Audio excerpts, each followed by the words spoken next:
earlier my friends. My name is Avi Pandey. I hope you will be fine. Today is my topic PAP staining. तो आज हम बात करेंगे pipe staining के बारे में। तो उससे पहले मैं बता देना चाहता हूं कि जितने भी बच्चे बीएससी एमएलटी और बीपीटी कोर्स के लिए फॉर्म अप्लाई करना चाहते हैं वह फॉर्म फिलअप कर सकते हैं। आज 1 अप्रैल 2023 हो गया है। इससे पहले से भी फॉर्म फिलअप हो रहे हैं। तो आप सभी लोग जितने भी बच्चे अभी बीएससी एमएलटी और बीपीटी कोर्स के इंट्रेंस एग्जाम का फॉर्म का वेट कर रहे थे वह जाके डीडीयू की साइट पे फॉर्म फिलअप कर सकते हैं। वह फॉर्म वहाँ पे आ गया है।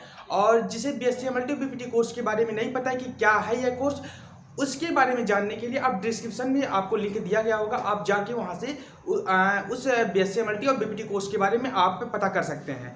और आपको एडमिशन से संबंधित या काउंसलिंग से संबंधित कोई भी जानकारी आपको चाहिए होगी तो डिस्क्रिप्शन में आपको नंबर दिया गया होगा, आप वहाँ से आप हमसे संपर्क कर सकते हैं या कमेंट बॉक्स में कमेंट करके आप हमसे उसके बारे में जानकारी प्राप्त कर सकते हैं।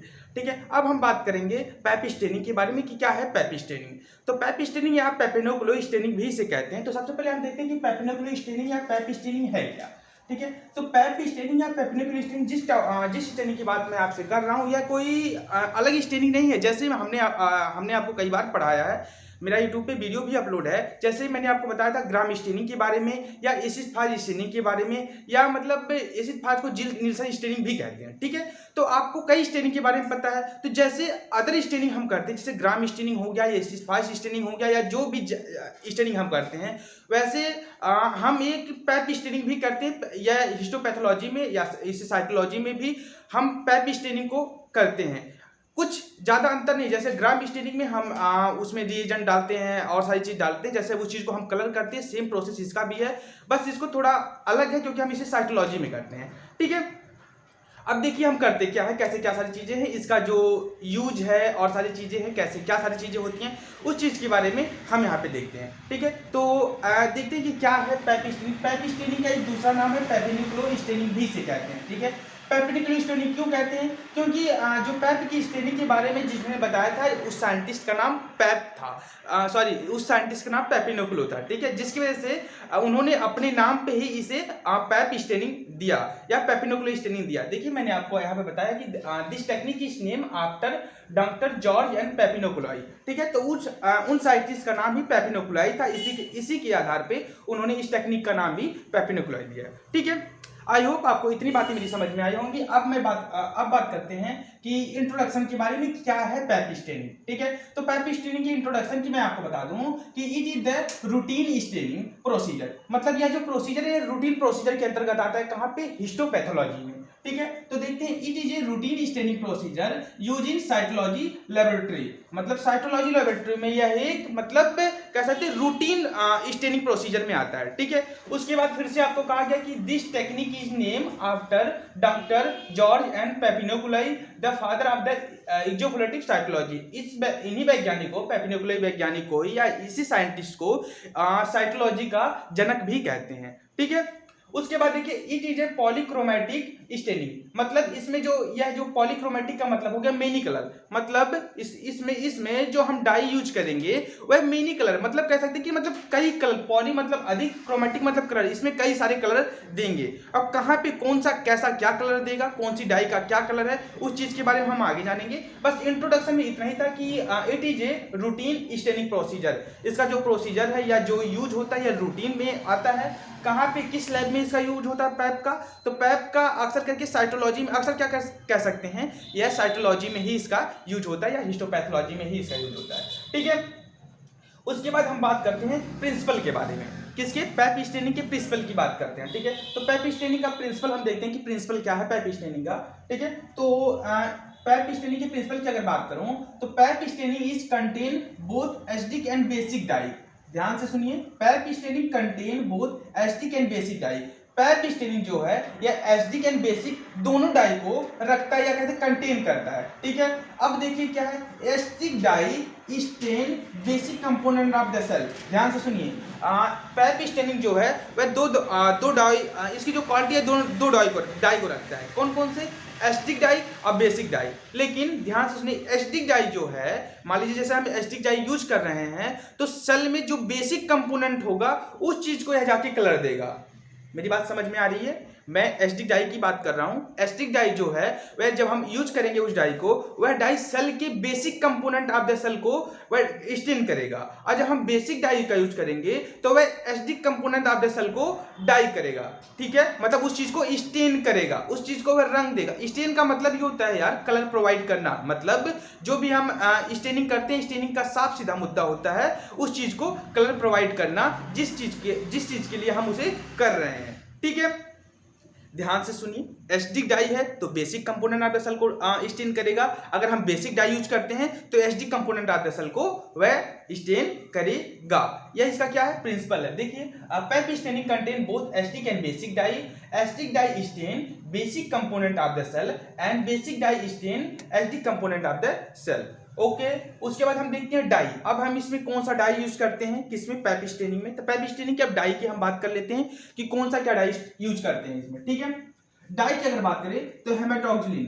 हेमाटोक्सिलिन का नाम आपने बहुत सुना होगा, क्यों, हिस्टोपैथोलॉजी में कुछ आए ना आए, फॉर्मलिन और हेमाटोक्सिलिन का नाम आप अक्सर करके सुने होंगे। यह बहुत मतलब कहते हैं कि बहुत यूज हर स्टेनिंग में या हर प्रोसीजर में आपको फॉर्मलिन हेमाटोक्सिलिन का नाम सुनने में मिल ही जाता होगा। तो इसलिए मैं हेमाटोक्सिलिन की बात करता हूँ। हेमाटोक्सिलिन जो है वह एक बेसिक डाई है, ध्यान से सुनिए, हेमाटोक्सिलिन जो है बेसिक डाई है और इयोसिन जो है वह एसिडिक डाई है। ठीक है, हेमाटोक्सिलिन बेसिक डाई है, इयोसिन एसिडिक डाई है। हेमाटोक्सिलिन बेसिक डाई होने की वजह से आप बताइए, मैंने प्रिंसिपल में क्या बताया है कि जब हम एसिडिक डाई का यूज करते हैं तो सेल के किस पार्ट को, किस कंपोनेंट को वह कलर देगा या किसे स्टेन करेगा, आप बताओ। तो किसे देगा, हेमाटोक्सिलिन अगर बेसिक डाई है तो जाहिर सी बात है वह किसे स्टेन करेगा, वह acidic component of the cell को स्टेन करेगा। ठीक है, तो acidic component of the cell क्या है इसमें, तो इसमें क्या है, न्यूक्लियस है, मतलब यह हेमाटोक्सिलिन जो है वह न्यूक्लियस को स्टेन करेगा। ओके, अब हम बात करते हैं eosin. Eosin hematoxylin basic dye है जो कि acidic component of the cell को स्टेन कर रहा है। उसमें acidic component of the cell क्या है, एसिड वाला क्या है, न्यूक्लियस, तो यह न्यूक्लियस को स्टेन करेगा। अब इयोसिन जो है वह एसिडिक डाई है, तो एसिडिक डाई है तो basic component of the cell को यह स्टेन करेगा। तो बेसिक क्या है, जब हम न्यूक्लियस को स्टेन ही कर दिए तो बचा क्या, जाहिर सी बात है, तो बचा क्या, साइटोप्लाज्म। तो इसको स्टेन ऑफ द साइटोप्लाज्म, ये साइटोप्लाज्म को स्टेन करेगा। ठीक है, ये तो आसान था, इसको समझ लिए। बस लास्ट वाला जो है इसको थोड़ा ध्यान से देखें, क्या सारी चीजें हैं। जैसे pap staining involve 5 dye. Pipe staining में 5 डाई इन्वॉल्व होता है, जो 3 solution. Pap staining involve 5 dye in 3 solution, मतलब सोल्यूशन 3 रहेगा, मतलब 3 सोल्यूशन हमारे पास है। जैसे सपोज दैट 3 बीगर है मेरे पास, ठीक है, 3 से हर बीगर में एक अलग अलग सोल्यूशन, मतलब 3 सोल्यूशन हमारे पास है। अब तीनों सोल्यूशन में आपके 5 डाई मतलब 5 डाई यूज किए जाएंगे। कैसे यूज होगा उस चीज को मैं बताता हूं। ठीक है, उसके बाद देखिए क्या है, हैरिज एलम हेमाटोक्सिलिन, मतलब हेमाटोक्सिलिन या हैरिज एलम हेमाटोक्सिलिन जो है, हेमाटोक्सिलिन का पूरा नाम है हैरिज एलम। ठीक है, यह क्या है, नेचुरल डाई है जो कि यस लिखा होगा यहाँ पे, तो स्टेन कर रहा है। ठीक है, स्टेन न्यूक्लियस। ओके, इतनी बात समझ में आई, मैंने इसको ऊपर ही बता दिया था आपको। उसके बाद में ऑरेंज G6, एक और डाई है जिसका नाम है ऑरेंज G6। ठीक है, यह स्टेन करेगा किसको, साइटोप्लाज्म को। यस, साइटोप्लाज्म में लिखा हूं तो यस का मतलब हो गया स्टेन। ओके, उसके बाद हम देखते हैं इयोसिन एजोर के बारे में। ठीक है, इयोसिन एजोर जो है यह कोई डाई नहीं है, ध्यान से सुने, इयोसिन एजोर जो है वह डाई नहीं है, यह इसमें 3 डाई यूज होते हैं। इयोसिन एजोर जो है इसमें 3 डाई होते हैं, 3 डाई का मिक्सर जो है, 3 जैसे सपोज दैट, एक मिनट अभी मैं आपको बता दूं, जैसे इयोसिन एजोर है, ठीक है, उसमें eosin Y, light green SF, Bismarck brown Y. यह जो इयोसिन वाई है, लाइट ग्रीन SF है और बिस्मार्क ब्राउन वाई है, इन 3 डाई को आपस में मिला देते हैं। मिलाने के बाद जो हमारा सोल्यूशन बनता है उसे हम इयोसिन एजोर कहते हैं। ओके, इतनी बात मेरी समझ में आई। इसीलिए यहाँ पे कहा गया Pap staining involve 5 dye. Pipe staining में 5 डाई यूज होते हैं और जो कि 3 सोल्यूशन बनाते हैं। तो 3 सोल्यूशन कैसे हो गया, जैसे सपोज दैट देखिए, हैरिस एलम हेमाटोक्सिलिन पहला सोल्यूशन हो गया, ऑरेंज G6 दूसरा सोल्यूशन हो गया, इयोसिन एजोर तीसरा सोल्यूशन हो गया। ठीक है, अब अगर आप डाई की बात करें कि हमने 5 डाई कहाँ पे यूज किया इस स्टेनिंग में, तो 5 डाई की अगर बात करूं तो हैरिस एलम हेमाटोक्सिलिन पहला डाई हो गया, ऑरेंज G6 दूसरा डाई हो गया, ठीक है, दूसरा हो गया। अब उसके बाद में इयोसिन वाई तीसरा हो गया, लाइट ग्रीन SF चौथा हो गया, बिस्मार्क ब्राउन वाई पांचवा हो गया। ओके, आपको प्रिंसिपल समझ में आ गया होगा, क्योंकि मैंने प्रिंसिपल को काफी अच्छे से यहाँ पे एक्सप्लेन कर दिया है। ठीक है, आई होप आपको इंट्रोडक्शन ऑफ प्रिंसिपल के बारे में आपको क्लियर हो गया होगा। अब मैं बात करता हूँ प्रोसीजर के बारे में। ठीक है, तो हम देखते हैं कि प्रोसीजर क्या है इसका, पेप स्टेनिंग या पेपिलोकुलर स्टेनिंग का प्रोसीजर क्या है। ठीक है, प्रोसीजर क्या है, सबसे पहले हम फिक्सेशन करेंगे। क्या, सबसे पहले हम फिक्सेशन करेंगे। क्या, देखिए क्या करेंगे, fix the smear in equal part of the 95% of ethanol. ठीक है, सबसे पहले जैसे मान लीजिए हमारे पास स्लाइड आ गया, स्लाइड को हम सबसे पहले फिक्स करेंगे। ठीक है, फिक्स हम क्यों करेंगे, सपोज दैट मैंने कहा कि प्रोसीजर में सबसे पहले फिक्सेशन करेंगे। ठीक है, तो आपके दिमाग में आ रहा होगा कि क्यों हम फिक्स करें, सपोज दैट हम फिक्स ना करें तो क्या होगा, जाहिर सी बात है। जैसे मान लीजिए हमारे पास कैंसर, मान लीजिए हमारे पास कोई टुकड़ा आया या मतलब हमारे पास कोई सैंपल आया, ठीक है, मांस का, उसमें हमें यह पता करना है कि इस पेशेंट को कैंसर है कि नहीं है। ठीक है, तो अगर हम उस चीज को फिक्स नहीं करेंगे तो सेल की जो मार्फोलॉजी होगी वह चेंज हो जाएगी। ठीक है, तो हमें जो आइडेंटिफाई करना होगा उस चीज का हम आइडेंटिफाई नहीं कर पाएंगे। ठीक है, क्योंकि कुछ ना कुछ उसके अंदर केमिकल चेंजेस हो जाएंगे, या कह सकते हैं कि मतलब वो है डिस्ट्रॉय होने लगेगा, तो कुछ ना कुछ उसमें उसके शेप या मार्फोलॉजी में कह सकते हैं चेंज हो जाएगी। उस चीज को हम बचाने के लिए, मतलब उसमें कुछ चेंजेस ना हो, हमें जो आइडेंटिफाई करना है और प्रॉपर्ली तरीके से हम आइडेंटिफाई कर सकें, जिसके लिए हम फिक्सेशन करते हैं। अब फिक्सेशन कैसे करते हैं, 95% ऑफ एथेनॉल से। ओके, उसके बाद हम देखते हैं हाइड्रेशन। ठीक है, हाइड्रेशन क्या है, रिंस इन डिसेंडिंग रेट। ध्यान से देखिए, डिसेंडिंग रेट का मतलब क्या होगा, यहाँ पे डिसेंडिंग रेट का मतलब हो गया घटते हुए क्रम में।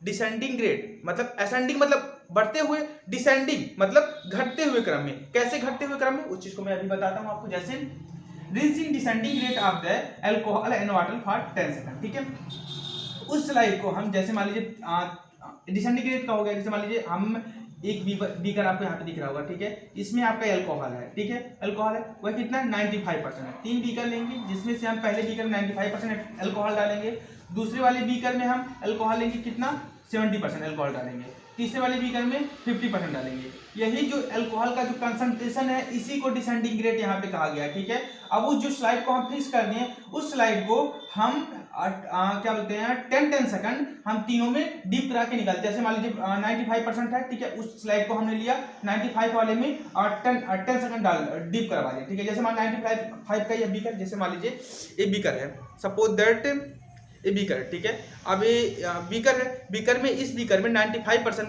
कंसंट्रेशन का अल्कोहल है। ठीक है, अब ये जो आपको ग्रीन कलर का मार्कर दिख रहा है, ये स्लाइड है। ठीक है, इस स्लाइड को हमने फिक्स कर लिया इसमें को। ठीक है, अब इसको हम 10 सेकंड के लिए इसमें हम 95 वाले सोल्यूशन में हम डीप करवाएंगे। ठीक है, 10 सेकंड होने के बाद इसको निकाल लेंगे, फिर उस बीकर को हटा देंगे, फिर उसके बाद यहाँ पे कंसंट्रेशन कितना 70% का, फिर 70% वाले में हम 10 सेकंड के लिए डीप करवाएंगे, फिर हटा देंगे, फिर उसके बाद कंसंट्रेशन कितना 50% का, 50% वाले बीकर को ले आएंगे, उसमें हम 10 सेकंड डीप करवाएंगे, उसके बाद हटा देंगे। ठीक है, आई होप आपको हाइड्रेशन के बारे में समझ में आ गया होगा। ठीक है, उसके बाद हम क्या करेंगे, rinse in distilled water for 10 second, और उसके बाद में हम 15 सेकंड के लिए हम उसको डिस्टिल वाटर से मतलब उसको हम डिस्टिल वाटर में उसको हम डीप करवा देंगे। कितने सेकंड के लिए, 15 सेकंड के लिए। ठीक है, उसके बाद इतने सारी चीज होने के बाद में अब हम क्या करते हैं, स्टेनिंग करते हैं। ध्यान से सुनिए, अब उसके बाद हम क्या करेंगे, स्टेनिंग करेंगे। ठीक है, उसके बाद में स्टेनिंग में सबसे पहले जो हम डाई यूज करते हैं वह हैरिस एल्लम हेमेटोजुलिन, मतलब हेमेटोजुलिन का यूज सबसे पहले करते हैं स्टेनिंग में। Staining in Harris hematoxylin for 2 to 3 minute, मतलब हेमेटोजुलिन हम डालेंगे 2 to 3 मिनट के लिए। उसके बाद में हम रिंस इन डिस्टिल वाटर्स में हम उसको डीप करवा देंगे। उसके बाद में डीप इन 0.25% HCl। ठीक है, उसके बाद में हम एक सोल्यूशन रहेगा HCl का 0.25% कंसंट्रेशन का, उसमें 2 या 3 टाइम के लिए हम उसमें मतलब 2 बार या 3 बार के लिए हम उसमें डीप करवा के ऐसे निकालेंगे। ठीक है, HCl में। उसके बाद में क्या करेंगे, place under running tap water in 15 second. इतनी सारी चीज होने के बाद में हमने उसको फिक्स कर लिया। उसके बाद में हम उसको हाइड्रेट कर लिए। उसके बाद हमने हैरिस हेमेटोजुलिन डाल लिया, उसके बाद HCl में डीप करवा दिया। इसके बाद में हम रनिंग टैप वाटर से उसे हम 15 सेकंड के लिए उसको हम धुल देंगे, वॉश कर देंगे। ठीक है, उसके बाद हम डिहाइड्रेशन करेंगे। ठीक है, उसके बाद हम डिहाइड्रेशन करेंगे। ठीक है, dehydration through ethyl alcohol, ethyl alcohol से हम उसे डिहाइड्रेट कर देंगे। ठीक है, अब डिहाइड्रेट करेंगे कैसे, इसमें भी हम 3 भी कर लेंगे। कितना भी कर लेंगे, 3 भी कर लेंगे। ठीक है, और हर बीकर में जो इस बार हम अल्कोहल का कंसंट्रेशन लेंगे वह हम बढ़ते हुए क्रम मिलेंगे, मतलब एसेंडिंग ग्रेड मिलेंगे। ठीक है, जैसे मान लीजिए फर्स्ट बीकर में 50%, सेकंड बीकर में 70% और थर्ड बीकर में 90% अल्कोहल का हम कंसंट्रेशन ले लेंगे। ठीक है, उसके बाद में हम उसको इसमें डीप करवाते जाएंगे। ठीक है, डीप करवा के हम उसको डिहाइड्रेट कर देंगे। ठीक है, डिहाइड्रेशन का मतलब से आप क्या समझते हैं?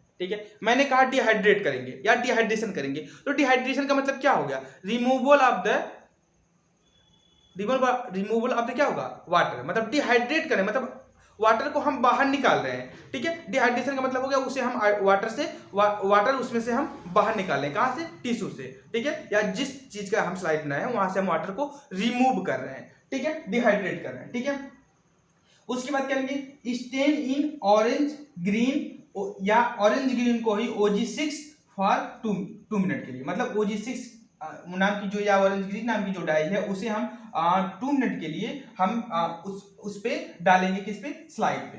ओके, उसके बाद हम देखते हैं क्या करते हैं। उसके बाद में हम करते हैं the rinse in 95% alcohol for 10 days. ठीक है, उसके बाद में 95% अल्कोहल फॉर 10 डेज। ठीक है, एक बीकर है जिसमें 95% अल्कोहल कंसंट्रेशन का अल्कोहल है, उसमें हम 10 डीप मतलब 10 बार, मतलब 1 2 3 4 5 6 ऐसे करके उसमें हम डिप करवा के उस लाइट को हम निकालते रहेंगे। ठीक है, उसके बाद हम क्या करेंगे? Staining in eosin azure for 2 minute. उसके बाद में हम स्टेन करेंगे, उसमें हम ईओसिन अजार डालेंगे कितने मिनट के लिए? फॉर 2 मिनट के लिए। ठीक है, 2 मिनट के लिए ईओसिन अजार डालेंगे। उसके बाद हम क्या करेंगे? Dehydrate in absolute alcohol. उसके बाद फिर उसे हम एब्सोल्यूट अल्कोहल से डिहाइड्रेट कर देंगे। ठीक है, डिहाइड्रेट इन एब्सोल्यूट अल्कोहल। उसके बाद हम क्लियरिंग करेंगे। ठीक है, क्लियरिंग का में क्या करेंगे? क्लियर इन अल्कोहल जाइलिन, मतलब जाइलिन से इसे हम क्लियर कर देंगे। अब आप कहेंगे क्लियर हम क्यों करेंगे? क्लियर क्यों करेंगे? क्योंकि मैंने बताया है dehydrate in absolute alcohol, absolute alcohol से हम उसे डिहाइड्रेट कर दिए। ठीक है, उसके बाद जो DPX है वह एब्सोल्यूट अल्कोहल के साथ, मतलब कहते हैं कि एब्सोल्यूट अल्कोहल में वह घुलनशील नहीं होता है। जो DPX है वह एब्सोल्यूट अल्कोहल के साथ घुलनशील नहीं होता है। ठीक है, जिसकी वजह से वह अच्छे से प्रॉपर्ली तरीके से वह स्लाइड में दिखेगा नहीं, मतलब जिस चीज़ को हम देखना चाह रहे हैं, जिस पार्ट को, वह पार्ट अच्छे से दिखाई नहीं देगा, जिसके लिए उसे हमें क्लियर करेंगे उस स्लाइड को। ठीक है, वहां से हम एब्सोल्यूट अल्कोहल को हटाएंगे। क्लियर इन अल्कोहल जाइलिन, मतलब अल्कोहल को, एब्सोल्यूट अल्कोहल को हम हटाएंगे किसकी हेल्प से? जाइलिन की। ठीक है, जाइलिन की हेल्प से हम उसे हटाएंगे। क्यों हटाएंगे? क्योंकि जो DPX हम यहाँ पे यूज कर रहे हैं उसमें क्या बोलते हैं? अल्कोहल घुलनशील नहीं होता है, जिसकी वजह से वह अच्छे से दिखाई नहीं देगा। तो दिखाई नहीं देगा इसलिए हम सबसे पहले उसको अल्कोहल को रिमूव कर देंगे। ओके, उसके बाद हम माउंटिंग करते हैं। ठीक है, माउंटिंग में क्या होगा? देखिए माउंटिंग में क्या करते हैं, सारी चीजें हो गई। स्टेनिंग यहीं पे समाप्त हो गया। ठीक है, उसके बाद क्या करते हैं? Mounting in the natural synthetic media after drying of the smear. उसके बाद में क्या करें? माउंटिंग में हम वहां पे मतलब क्लिप लगा के उसको हम माइक्रोस्कोपी में उसके बाद हम वहां पे देखते हैं। इसमें जब सूख जाता है, मतलब स्मेयर ड्राई हो जाएगा, ड्राई होने के बाद में वहां पे हम मतलब मतलब क्लिप लगा के उसे माइक्रोस्कोपी में अच्छे से प्रॉपर लेंस से देखते हैं। ठीक है, उसके बाद में यहीं पे जो है प्रोसीजर, वह प्रोसीजर यहाँ पे समाप्त होता है। उसके बाद में आता है रिजल्ट में, कि मतलब रिजल्ट में क्या क्या दिखाई देता है, कैसे क्या सारी चीजें होती हैं। ठीक है, अब हम रिजल्ट की बात करते हैं। अगर हम न्यूक्लियस की बात करें, ठीक है, मान लीजिए सपोज दैट इस सेल, जैसे मान लीजिए इस सेल है। ठीक है, उस सेल है, इस सेल को हम क्या बोलते हैं? पैप स्टेनिंग से स्टेन किया। ठीक है, उसके बाद में उसमें सेल में न्यूक्लियस होगा, न्यूक्लियस के बाद साइटोप्लाज्म होंगे। ओके, ठीक है, अब जब हम रिजल्ट में देखते हैं तो इसमें क्या क्या स्टेन किया है उस चीज को हम देखेंगे। तो न्यूक्लियस की अगर बात करें तो न्यूक्लियस जो है वह ब्लू कलर का दिखेगा। ठीक है, न्यूक्लियस जो है वह ब्लू कलर का हमारा दिखाई देगा। उसके बाद साइटोप्लाज्म की अगर बात करें तो बैरिंग से pink, blue and green colour का आपको दिख सकता है। ठीक है, पिंक कलर, ब्लू कलर या ग्रीन कलर का दिख सकता है। अब आप कहेंगे इतने कलर का क्यों दिखेगा, या मतलब कैसे हम क्या करेंगे? तो क्योंकि मैंने अभी आपको बताया ये चीज है पॉलीक्रोमैटिक स्टेनिंग, मतलब पॉली मतलब अधिक, एक से अधिक, क्रोमैटिक मतलब कलर, मतलब इसमें मेनी कलर है जो कि साइटोप्लाज्म में आपको दिखेंगे। कई पार्ट साइटोप्लाज्म में आपकी कई सारी चीजें होती, तो कई पार्टों को मतलब स्टेन करके, अब मतलब स्टेन कर देगा, मतलब कलर प्रोवाइड कर देगा, जो कि आपको जो साइटोप्लाज्म में पिंक, ब्लू या ग्रीन कलर का आपको दिख सकता है। ठीक है, और जो न्यूक्लियस है, न्यूक्लियस आपको ब्लू कलर का देगा क्यों? क्योंकि हेमाटोजन उसे ब्लू कलर न्यूक्लियस को दे देता है, मतलब न्यूक्लियस उसे ब्लू कलर अब्जॉर्ब कर लेता है। ठीक है, वह मतलब ले लेता है, इसलिए उसका जो न्यूक्लियस कलर है, न्यूक्लियस कलर का कलर ब्लू हो जाता है। ठीक है, उसके बाद अब हम एप्लीकेशन की बात करते हैं। ठीक है, पाइप स्टेनिंग में अब हम एप्लीकेशन की बात करते हैं कि क्या है एप्लीकेशन। ठीक है, The method is used for the smear such as vaginal and cervical pap smear. मतलब the method is used for the smear such as vaginal and cervical pap smear. मतलब हम इसका यूज हम vaginal और cervical या मतलब जो भी फ्लूइड मतलब आते हैं उस चीज के लिए हम स्टेनिंग के लिए इसका हम यूज करते हैं, ठीक है। उसके बाद में अदर बॉडी फ्लूइड में क्या हो गया, जैसे सीएसएफ हो गया, साइनोवियल फ्लूइड हो गया, उसके हम स्लाइड बनाते हैं, या अदर स्पेसिमेन जो भी हमारा आता है उसके लिए हम स्लाइड के लिए हम इस चीज को बनाते हैं, ठीक है। अब आप कहेंगे पैप स्टेनिंग और पैप स्मीयर दोनों सेम है, नहीं। पैप स्टेनिंग और पैप स्मीयर की अगर हम बात करें तो सेम नहीं है। क्यों? क्योंकि जैसे कि मतलब पैप स्टेनिंग का मतलब क्या हो गया, कलर प्रोवाइड करना, मतलब कलर देना, किसी भी चीज को रंगना, ठीक है। पैप स्टेनिंग मतलब पैप मतलब पेपिन्युकुलो, ठीक है, पेपिन्युकुलो तरीके से उसे हम स्टेनिंग देंगे, जो इसका जो प्रोसीजर है। स्मीयर का मतलब क्या समझ लें, कोई स्लाइड है वहां पे हम स्मीयर बनाएंगे, ठीक है। स्मीयर का मतलब होगा तो स्मीयर बनाने के बाद हम स्टेनिंग करेंगे, ठीक है। मतलब पैप स्मीयर का मतलब होगा स्मीयर बनाएंगे, अब स्टेनिंग का मतलब होगा स्टेन हम करेंगे, ठीक है। और मतलब जो पैप स्मीयर है, जैसे फीमेल के जो जेनिटल टाइप हो गया, जैसे विजाइनल हो गया, सर्वाइकल हो गया, जो भी फ्लूइड हो गया उसका हम स्मीयर बना के उस चीज को हम देखते हैं, ठीक है। तो स्मीयर नाम से क्लियर है, पैप स्मीयर मतलब वहां पे स्मीयर बनाएंगे, अब यहाँ पे हम स्टेनिंग करेंगे, ठीक है। आई होप आपको इतनी बातें मेरी समझ में आई होगी। पैप स्टेनिंग यहीं पे समाप्त होता है और मैंने आपको कई सारी चीज बता दिया। अगर आपको नहीं समझ में आएगा होगा तो आप हमसे कमेंट करके पूछ सकते हैं, और अगर नोट्स चाहिए होगा तो नोट्स भी मैं आपको प्रोवाइड कर दूंगा। एक बार आप कमेंट करके बोलेंगे तो मैं आपको नोट्स भी दे दूंगा, ठीक है। आज के लिए बस इतना ही, धन्यवाद।